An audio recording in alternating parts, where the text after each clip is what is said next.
Segala sesuatu kalau kita bikin masalah, jadi masalah. Tapi kalau kita anggap beres, semuanya jadi beres. Udah gitu aja. Udah, ditipu 500 juta, biarin lah.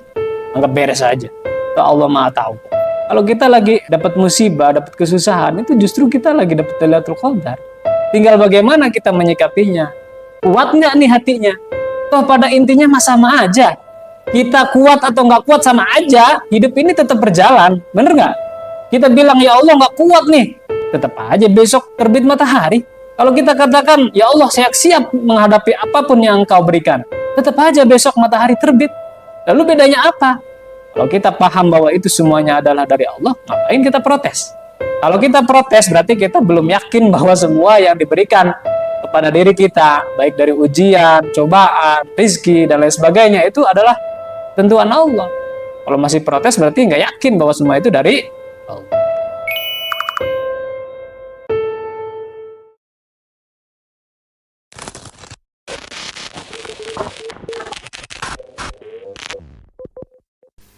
Nah, di sini dikatakan wa mazalatis syuyukh wal arifun yafrahuna bihadhihin nawazil.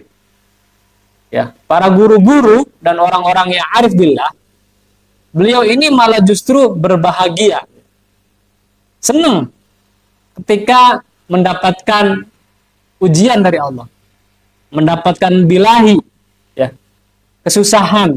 Kayak kemarin diterangkan ya, dimusuhi orang, ya kan?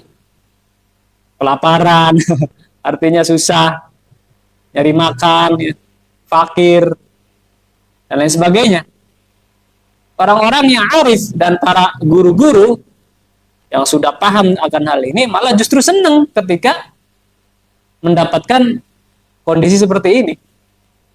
Wa yasta'idduna laha fi kasbil mawahib, dan itu dijadikan ladang untuk menggapai anugerah dari Allah. Nah, kemudian apa tadi kaitannya dengan Lailatul Qadar? Wa kana syaikhu syuyukhina Sayyidi Ali Al-Imrani radhiyallahu anhu yusammiha Lailatul Qadar. Nah, ini adalah Lailatul Qadarnya orang-orang yang arif billah.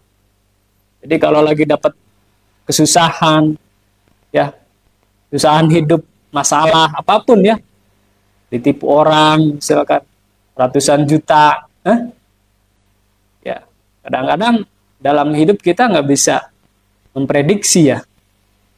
Kita menganggap orang itu baik, ya, saudara, teman, sepupu, kakak, adik, ya. Ketika dipercaya sesuatu, uang lah, misalkan. Kadang-kadang mereka khianat. Kita yang udah percaya banget, masa saudara kita mau nipu kita? Malah yang nipu kita saudara sendiri. Nah, ketika orang yang menipu kita justru adalah orang yang dekat dengan kita, itu ujiannya lebih berat lagi. Wah, keinget terus tuh. Kalau orang lain yang nggak kenal ketemu di jalan mungkin ya hanya saat itu ya. Misalkan hipnotis gitu di jalan, ya saat itu aja.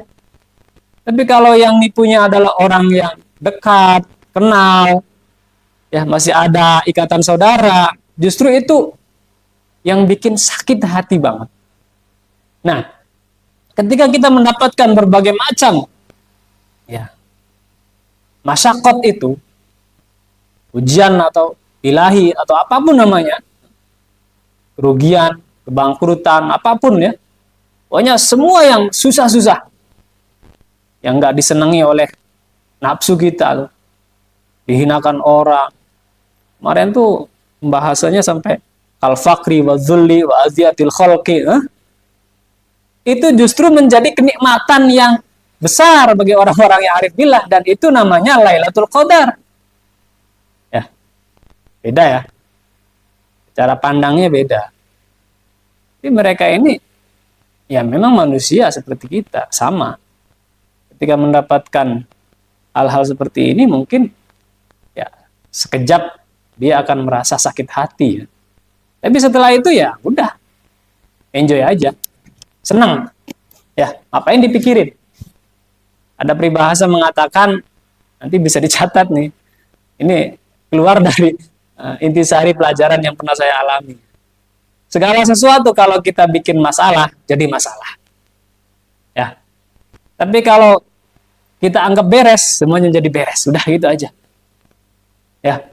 Segala sesuatu kalau kita anggap masalah, jadi masalah. Tapi kalau segala sesuatu itu kita anggap beres, udah jadi beres. Udah, ditipu 500 juta, biarin lah. Anggap beres aja. Itu Allah Maha tahu. Hah? Ini pengalaman saya pribadi. Berkali-kali saya ketemu dengan si A, si B, ya, orang yang dekat. Malah justru ya itu. Udah kita ikhlasin aja, kita anggap beres aja. Walaupun nanti kita bikin masalah, jadi tambah masalah. Panjang urusannya. Dan itu menyita waktu kita. Ya, masih banyak yang harus kita kerjakan ya. Untuk bekal kita nanti di kehidupan selanjutnya. Itu aja yang paling penting. Allah nggak tidur kok. Ya. Nah, kalau kita sedang mendapatkan hal semacam ini, itu adalah Lailatul Qadar justru. Jadi kapan kita mendapatkan Lailatul Qadar? Bisa kapan saja. Ketika kita mendapatkan kesusahan itu. Nanti kan, kita kan gambarannya dapat Lailatul Qadar tuh yang enak-enak kan? Bener nggak? Ada bintang jatuh misalkan. Terus malam-malam terang sekali. Pagi-paginya adem. Ya. Itu secara syariatnya seperti itu. Kalau secara hakikatnya ya, di mana ketika Allah Subhanahu wa taala ingin mendekatkan dirinya kepada kita, ingin mengenalkan dirinya kepada kita dengan cara-caranya itu, yang caranya ini di luar akal kita, di luar pikiran kita. Kita kan menganggapnya Allah pengen kenal sama kita tuh dikasih kenikmatan, dikasih yang enak-enak, rezekinya lancar, ngajinya pinter. Justru kalau Allah pengen mengenalkan dirinya kepada kita, maka Allah akan mengirimkan berbagai macam ujian itu. Bener nggak nih kamu pengen dekat sama Allah? Gitu. Wa yaqulu, dan Sayyidi Al-Imrani berkata, Lailatul Haizah hiya Lailatul Qadar allati hiya khairu min alfi syahr.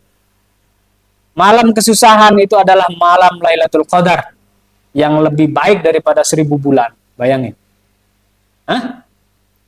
Kalau kita lagi dapat musibah, dapat kesusahan, itu justru kita lagi dapat Lailatul Qadar.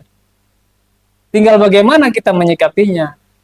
Kuat nggak nih hatinya? Toh pada intinya sama aja. Kita kuat atau nggak kuat sama aja. Hidup ini tetap berjalan. Bener nggak? Kita bilang, ya Allah nggak kuat nih. Tetap aja besok terbit matahari. Kalau kita katakan, ya Allah saya siap menghadapi apapun yang Engkau berikan. Tetap aja besok matahari terbit. Lalu bedanya apa? Kalau kita paham bahwa itu semuanya adalah dari Allah, ngapain kita protes? Kalau kita protes, berarti kita belum yakin bahwa semua yang diberikan kepada diri kita, baik dari ujian, cobaan, rizki, dan lain sebagainya, itu adalah tentuan Allah. Kalau masih protes, berarti nggak yakin bahwa semua itu dari Allah. Wa dzalika li ajli ma yajtanihil 'abdu minha min a'malil qulub allati adh-dhurah minha afdalu min amsalil jibal min a'malil jawarih. Waqad qultu fi dzalika baitaini wa huma. Kenapa bisa seperti itu? Karena ketika terjadi kondisi seperti itu, seorang hamba sedang diperjalankan oleh Allah untuk melakukan a'malul qulub, amal hati. Yang mana amal hati itu meskipun satu atom lebih utama, lebih afdal daripada ya segede gunung. Amalul jawarih. Amal hati yang sekecil atom itu lebih bagus daripada amalul jawarih yang segede gunung. Kita sholat tiap hari dari pagi sampai pagi lagi misalkan. Ya. terus sholat. Nggak ada apa-apanya. Kalau dibandingin a'malul qulub yang justru itu sangat-sangat berat sebenarnya. Bagaimana tidak coba? Mau makan susah, usaha bangkrut, ya, jualan gak laku, dilalahnya seperti itu. Meskipun itu nanti tidak selamanya seperti itu, yakin saya, pasti Allah akan memberikan jalan. Tapi di masa-masa itu, ketika kita diuji oleh Allah, ketika Allah ingin memperkenalkan dirinya kepada kita itu, ya kita dibikin seperti itu. Sampai-sampai kadang-kadang kita ngomong gini, ya Allah, ini apa yang salah dari diri saya ini? Ketemu si A, ditipu lagi. Ketemu si B, ditipu lagi. Ketemu si C, ditipu lagi. Padahal saya nggak pernah ada pikiran suudzon, prasangka buruk ke orang lain. Normal-normal aja. Malah saya nggak pernah pengen ada urusan yang ribet-ribet. Ya dilalahnya ada aja hal-hal yang membuat hati ini kadang-kadang, oh mungkin Allah memang ingin memperkenalkan dirinya kepada kita dengan dikirimkannya berbagai macam ujian itu. Nah, kalau kita nggak memahami ke sana, nah, bahaya.